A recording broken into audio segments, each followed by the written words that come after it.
Kisah pemuda kaya yang menjadi cleaning service. Episode 49. Kaori, yang baru saja menutup telepon Kenshin tanpa pamit, merasa bete banget. Apaan tuh? Aku menulis namamu di situ. Bikin password kok gak jelas banget maknanya. Kaori jadi sebel nih, kayaknya marah dia. Karena namanya yang gak jadi dipakai menjadi kata sandi. Kemudian ia memasukkan password yang baru saja disebut Kenshin. Jreng-jreng, terbukalah halaman ID itu. Tinggal di sign out, komputer akan menjadi normal kembali.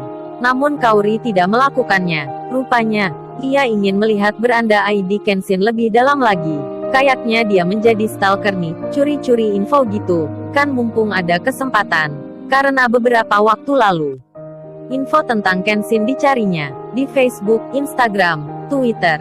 Namun tak juga ditemukan. Tak dikira di depannya saat ini ada data info tentang Kenshin yang terbuka di komputer kerjanya. Lalu terlihatlah foto Kenshin yang ada di rumahnya sendiri. Kaori pun melihatnya sambil tersenyum-senyum gitu. Lalu ia berkata, "Wow, beda banget nih. Siapa ya dia? Cakep juga." Terlihat Kenshin memakai kaos putih, rambutnya agak panjang diikat tali. Kaori pun menyahut, "Waduh, bisa gaul juga nih cowok penampilannya. Kok gak mirip sekarang ya? Beda banget 180 derajat nih." Kemudian kursornya ia turunkan lagi. Nampak foto Kenshin yang tersenyum, yang berada di halaman depan rumahnya lagi bersandar pada pintu mobil. Kaori terperanjat melihatnya. Terlihat sekali itu bukan mobil biasa, bahkan jauh lebih mahal dari miliknya. Lalu ia melihat tulisan pada bodi mobil itu, yang berada di sebelah pinggir atas. Terlihat huruf kecil yang terbaca dengan jelas namanya, Kenshin. Kaori lalu bilang, "Gila nih anak, punya mobil semahal itu. Kenapa ia malah naik angkutan umum?" Tak habis pikir jadinya, Kaori makin penasaran. Lalu digerakkan mouse itu ke bawah lagi.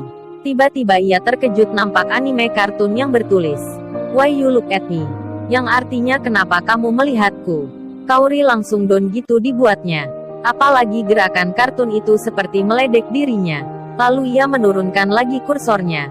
Belum sempat melihat isi yang ada di bawahnya, HP Kaori berbunyi. Sebuah lagu milik artis ternama terlantun indah menjadi nada deringnya. Lalu dilihatlah layar HP Android itu. Ketika melihatnya ia terkejut. "What's, siapa ini? Gak salah telepon dia." Kaori merasa suka gitu. Lalu diangkatlah HP tersebut. "Halo, ada apa ya mas telepon? Tumben nih. Dari mana ya mas ini tahu nomorku?" Kaori balas dendam nih rupanya. Lalu si penelpon itu menjawab, "Kan tadi nonnya telepon aku. Baru saja kok jadi lupa ya." Rupanya Kenshin yang telepon Kaori. Lalu Kaori menjawab, "Oh iya hampir lupa aku ya." Kaori pura-pura tak ingat gitu. "Apa jaga image ya?" Kenshin pun bertanya, "Gimana mbak, ID-ku sudah di sign out ya, aku khawatir kalau belum saja." Kaori jadi panik pucat nih wajahnya. Lalu ia bicara, "Tahu aja nih anak kalau belum." Kemudian ia menjawab pertanyaan Kenshin. "Iya nih mau aku sign out." Kenshin menjawab, "Terima kasih ya kalau gitu." Tiba-tiba ayahnya Kaori datang. Melihat itu, buru-buru Kaori mengarahkan kursornya. Bersamaan itu telepon Kenshin untuk kedua kalinya. Ia matikan lagi tanpa salam. Lalu segera saja ia keluar dari halaman ID itu. "Hei Kaori, coba kamu lihat laporan keuangan bulan ini," ayahnya bertanya. Kaori pun membuka halaman kerja miliknya. Selamat dah Kaori karena ayahnya yang tak melihat dan mengetahui. Namun sayang halaman ID Kenshin jadi tersign out keluar. Kaori jadi agak bimbang gimana gitu. Hal yang jarang ditemukan menjadi hilang. Apalagi belum sempat menyimpan fotonya. Sementara, Kenshin yang saat ini masih menyapu halaman lantai. Baru saja ia memasukkan HP jadul itu ke sakunya. Tiba-tiba dipanggil oleh seorang staf kantor. "Hei mas, kamu sini. Tinggalkan dulu kerja itu. Ini cepat kamu fotokopi berkas ini. Sekalian beli buku nota yang ada di toko seberang jalan itu." Kenshin menjawab, "Baik pak." Kemudian ia pun keluar. Tak disangka hanya beberapa langkah ia berjalan. Tepatnya di pintu luar halaman kantor. Ada mobil yang akan masuk. Kenshin pun berjalan agak ke pinggir. Tepat sekali ia berhenti di samping pos security. Lalu terdengar pembicaraan dari salah satu security itu. "Ini mobil anak bos lama datang." Mereka pun keluar lalu menyambutnya. "Selamat sore, Non." "Sore pas," seseorang itu menjawab. Terlihat ia keluar dari mobilnya. lalu berjalan bersama seorang lelaki. Sepertinya mereka sepasang kekasih. Hal itu terlihat bagaimana cara mereka berjalan agak mesra-mesraan gitu. Kenshin yang melihatnya, jadinya malu sendiri. Kemudian ia palingkan wajahnya, lalu berjalan keluar, mencari toko di seberang jalan yang ada mesin fotokopinya. Tak sengaja di tengah jalan ia membaca berkas yang ia pegang. Lalu ia berhenti sejenak, mengamati isi dari tulisan itu. Kemudian Kenshin mengira, kayaknya lampiran ini sesuatu hal yang dimaksud si Ririn. Ada banyak sekali coret-coret di kertas ini, lalu diganti dengan tulisan tangan. Kenshin pun bicara sendiri, ada apa ini dengan karyawan di sini? Kok banyak ketidakberesan dengan cara kerjanya? Tanpa pikir panjang Kenshin pun menelpon ayahnya. Tak menunggu beberapa lama, akhirnya tersambung. Halo Ken, ada apa? Ayahnya bertanya. Kenshin pun menjawab, ya, Kenshin mau cerita ini. Sepertinya di perusahaan ini ya, banyak ketidakjelasan. Tata kelola kerjanya, lampiran dan laporannya.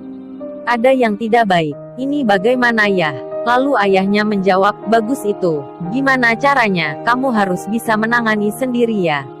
Terserah bagaimana, itu hak kamu. Kalau perlu penjelasan lebih lanjut, tanya Pak Henry. Maksudnya ayahnya Kaori. Lalu terdengar pertanyaan lagi. Yah, ini kalau Kenshin mau ganti dan mengangkat seseorang gimana ya? Dan ayahnya pun menjawab, kan ayah sudah bilang itu terserah kamu. Ada saatnya orang harus bertindak cepat dan ada saatnya orang harus menunggu waktu yang tepat. Ayahnya singkat sekali menjelaskan, lalu bicara, selamat bekerja Ken.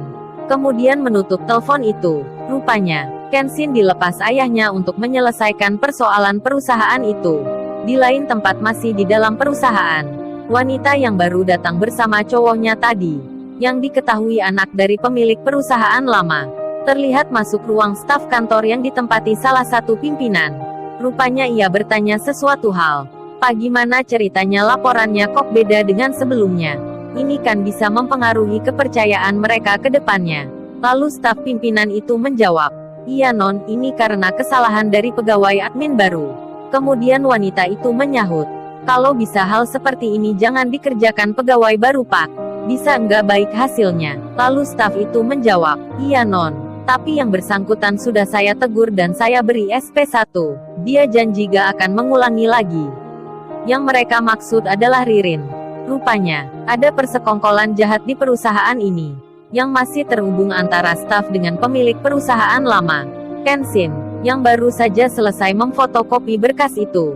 Ia kembali menemui seseorang yang menyuruhnya. Kemudian oleh orang itu, Kenshin diperintah lagi. Mas, yang ini tolong kasih admin baru yang bernama Ririn ya, tempatnya ada di ruang admin 3. Kenshin menjawab, baik Pak. Kebetulan banget Kenshin akan menemui Ririn lagi. Setelah sampai di depannya Kenshin pun permisi masuk. Tak disangka di dalamnya sedang berdiri 3 orang yang sedang melihat pekerjaan Ririn. Salah satunya adalah wanita tadi bersama cowoknya, serta orang yang memarahi Ririn sebelumnya. Kenshin pun membuka salam. Permisi. Lalu ia berjalan menghampiri Ririn. Tentu saja Kenshin melewati 3 orang yang berdiri tersebut. Lalu ia memberikan berkas fotokopi itu. Mbak, ini dari kantor bagian barang. Kenshin melihat Ririn kok agak sedih begitu. Lalu ia menyapa pelan. Hei Rin, ada apa ini? Ririn pun hanya diam, melihat reaksi Ririn yang seperti itu. Kenshin jadi mengerti kayaknya dia baru saja dimarahi lagi nih. Kemudian Kenshin terlihat bertingkah dan bertanya aneh, untuk seukuran kerjanya yang hanya cleaning service. Tiba-tiba saja ia bertanya pada 3 orang yang berdiri itu. Maaf, ada yang tahu gaya, kenapa Mbak admin ini terlihat sedih? Mendengar itu jadinya mengundang perhatian staf lain yang bekerja di ruang tersebut, termasuk Ririn, serta wanita anak dari pemilik perusahaan lama. Apalagi salah satu dari mereka adalah salah seorang pimpinan yang dihormati di perusahaan ini. Kenshin pun langsung dikatain dan dicemooh oleh satu dari mereka bertiga. Kurang ajar banget kamu bertanya tidak sopan seperti itu. Kerja cleaning service berani-beraninya bertanya segala. Lalu, bagaimana kisah selanjutnya? Subscribe channel ini untuk episode berikutnya. Terima kasih.